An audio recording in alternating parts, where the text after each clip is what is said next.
बच्चों, पतंग कविता के पिछले वीडियो में मैंने बताया था आप लोगों को कि किस प्रकार लेखक जो हैं वह भादो जो महीना होता है उसके जाने तथा शरद ऋतु के आने का वर्णन करते हैं। फिर भादो जो है वह चमकीले इशारे से बच्चों के झुंड को बुलाता है पतंग उड़ाने के लिए। फिर लेखक जो है वह पतंग से बच्चों पर चले जाते हैं कि बच्चे किस प्रकार होते हैं, कैसे वे बेसुध होकर खेलते हैं, कैसे वे जन्म से ही अपने पैरों में कपास लेकर आते हैं, कैसे वे बेसुध होकर धरती पर दौड़ते हैं। ऐसा लगता है कि वे धरती पर दौड़ नहीं रहे हैं, बल्कि पृथ्वी जो है उनके पैरों के नीचे घूम रही है, अर्थात वे बहुत तेज़ दौड़ते हैं। और जब वे खेलते कूदते हैं, शोरगुल करते हैं, उधम मचाते हैं, तो कैसे दिशाओं को मृदंग की तरह बजाते हैं और उछलते कूदते हुए कैसे जिस प्रकार मेंढक जो पेंग भरते हुए चलता है वैसे ही वे भी पेंग भरते हुए चलते घूमते हैं। उनके शरीर इतने लचीले हैं कि कवि ऐसी कल्पना करते हैं कि हवा के झोंकों से जिस प्रकार डालियां ऊपर नीचे होती हैं और उनमें बहुत लचीलापन होता है, वैसे ही बच्चों के शरीर में भी लचीलापन होता है। आगे कवि बच्चों के उसी लचीलेपन के विषय में बताते हैं कि छतों के खतरनाक किनारों तक उस समय गिरने से बचाता है उन्हें सिर्फ उनके ही रोमांचित शरीर का संगीत। पतंगों की धड़कती ऊंचाइयां उन्हें थाम लेती हैं महज एक धागे के सहारे। पतंगों के साथ साथ वे भी उड़ रहे हैं अपने रंध्रों के सहारे। कवि यहाँ बताते हैं कि उनमें इतना लोच होता है, उनके शरीर में इतना लचीलापन होता है कि वे जब छतों के खतरनाक किनारों तक आते हैं और किनारों पर खड़े होकर पतंग उड़ाते हैं, तब उनके शरीर का रोमांच और उनके शरीर का लचीलापन उन्हें उन खतरनाक किनारों से बचा लेता है। आप बच्चों को देखते होंगे जब वे छतों के किनारों पर पतंग उड़ाते हैं तो पतंग उड़ाते हुए गिरते नहीं हैं, बल्कि ऐसा लगता है कि अब वे गिर जाएंगे, लेकिन गिरते हुए भी अपने शरीर को बचा लेते हैं। क्यों बचा लेते हैं? क्योंकि उनके शरीर का रोमांच जो है वो उन्हें गिरने नहीं देता है, उनके शरीर का लचीलापन उन्हें गिरने नहीं देता है। और क्या कवि बताते हैं कि पतंगों की धड़कती ऊंचाइयां उन्हें थाम लेती हैं महज एक धागे के सहारे। और पतंग जो ऊंचाइयों पर उड़ते रहते हैं, वे पतंग ही की जो डोर उनके हाथों में रहती है वही उन्हें थाम लेती है, वही उनका सहारा बनती है उन्हें गिरने से बचाने के लिए। महज एक डोर के सहारे वे अपने आप को बचा लेते हैं और पतंगों के साथ साथ वे भी उड़ रहे हैं अपने रंध्रों के सहारे। कवि बताते हैं कि उन पतंगों को उड़ाने में उनका मन जो है वो भी उन पतंगों के साथ साथ उड़ रहा है। नीचे उनका ध्यान नहीं रहता कि वहाँ वे कहाँ पैर रख रहे हैं, कहाँ उनका पैर जा रहा है, वे गिर जाएंगे, उन्हें चोट लग जाएगी, इस बात का ध्यान नहीं रहता।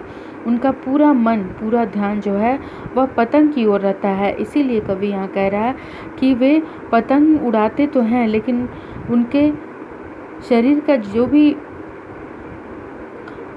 शरीर रंध्रों के सहारे उड़ाते हैं, उनका ध्यान जो है, उनका मन जो है वो पतंग की ऊंचाइयों तक चला जाता है। पतंग जहाँ पर उड़ती रहती है उस पतंग में ही उनका मन धड़कता रहता है, क्योंकि उनका मन वहाँ धड़कता रहता है पतंगों में। इसीलिए कवि यहाँ ऊपर की पंक्तियों में कहते हैं कि उस धड़कते हुए मन जो पतंग के साथ आसमान में उड़ रहा है उसे कौन बचा कर रखता है, कौन संभाले रहता है? उस मन को संभालने रहता है वह एक धागा जो कि उन्होंने अपने हाथों में पकड़ रखा है, और वही धागा जो है उनके रोमांचित शरीर को भी गिरने से बचा लेता है। अर्थात यह एक तारतम्य है, एक आप ये कह लें कि एक मिलन है। एक जैसे मन जो है वह पतंग के पास है, डोर हाथ में थमी है, रोमांचित शरीर है और हाथ में डोर थामे हुए वे अपने शरीर को बचा लेते हैं। आप देखिए यहाँ पर जो चित्र दिया गया है उसमें देखिए कैसे बच्चे छत के किनारों पर हैं और उनका जो मन है यहाँ पतंगों में लगा हुआ है और मन को, पतंग रूपी मन को उन्होंने डोर से संभाल रखा है। यही कारण है कि उनका शरीर जो है वह छतों के किनारों से गिरता नहीं है। रोमांचित, जिस प्रकार पतंग आसमान को छूती रहती है, ये रोमांचित होते रहते हैं और ये पतंग की जो डोर है इन्हें थामे रहती है। सब जगह दिखाया गया है बच्चे कैसे पतंग उड़ा रहे हैं। अगर वे कभी गिरते हैं छतों के खतरनाक किनारों से और बच जाते हैं तब तो और भी निडर होकर सुनहले सूरज के सामने आते, पृथ्वी और भी तेज घूमती हुई आती उनके बेचैन पैरों के पास। कवि यहाँ कहते हैं कि यदि वे गिर भी जाते हैं छतों से, तो जब बच्चे कहीं एक स्थान से गिर जाते हैं, या आप देखें बाउंड्री वगैरह पे या फिर ऊंचे स्थान से कहीं से एक बार गिर गए और उन्हें सिर्फ चोट लगी थोड़ी बहुत और उन्हें कुछ हुआ नहीं, कुछ खासे परेशान नहीं हुए, तब वे और भी दृढ़ हो जाते हैं, निडर हो जाते हैं और दोबारा से वही काम करने में फिर उन्हें डर महसूस नहीं होता। वे निडर हो जाते हैं और सुनहले सूरज के सामने निडरतापूर्वक खड़े होकर फिर वही काम करते हैं। कवि यहाँ कह रहे हैं कि वे निडर होकर सुनहले सूरज के सामने आते हैं, पृथ्वी और भी तेज घूमती हुई आती है उनके बेचैन पैरों के पास। बच्चों को यहाँ बेचैन बार बार कहा गया है। असल में बच्चे बहुत तेज घूमना फिरना दौड़ना ये सब करते हैं।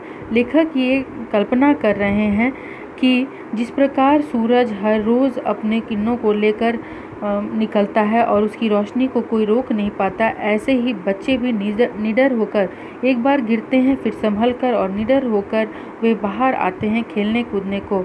और वे पृथ्वी पर नहीं घूमते, पृथ्वी पर नहीं दौड़ते, बल्कि ऐसा लगता है कि उनके बेचैन पैरों के नीचे जो है वह पृथ्वी घूम रही है। वे इतने तेज़ हैं दौड़ने में, दौड़ते घूमते चारों तरफ, कि ऐसा लगता है कि उनके बेचैन पैरों के नीचे पृथ्वी घूम रही है। वस्तुतः इस कविता में कवि ने पतंग को बच्चों का मन कहा है, जो तरह तरह की बातों से, तरह तरह की इच्छाओं से, आशाओं से भरा रहता है और उन्मुक्त आकाश में उड़ता है। और उनके मन को वे इतने रोमांचित होते हैं और उनकी जो कल्पनाएं हैं वो पतंग के समान उड़ती जाती हैं और नील गगन में उन्मुक्त होकर उड़ती हैं, जिसकी कोई सीमा नहीं है। उनके कल्पनाओं की कोई सीमा नहीं है, उनकी इच्छाओं की कोई सीमा नहीं है। पतंग के माध्यम से कवि ने बाल मन की कल्पनाओं, उनकी सुलभ इच्छाओं, उनकी आशाओं का, उनकी दृढ़ता का, उनकी निडरता का, इन सभी चीज़ों का वर्णन किया है। इसीलिए कवि ने यह भी कहा है कि पतंग जैसी रंगीन हल्की चीज़ उड़ सके। रंगीन रंग जिस प्रकार अलग अलग रंग होते हैं, लाल, हरे, पीले, नीले, उसी प्रकार बच्चों के मन की इच्छाएं भी अलग अलग होती हैं, आशाएं भी अलग अलग होती हैं। वे उन्मुक्त गगन में उड़ना चाहते हैं, स्वच्छंद होकर उड़ना चाहते हैं। इसीलिए कवि ने बालक के मन की तुलना पतंग से की है।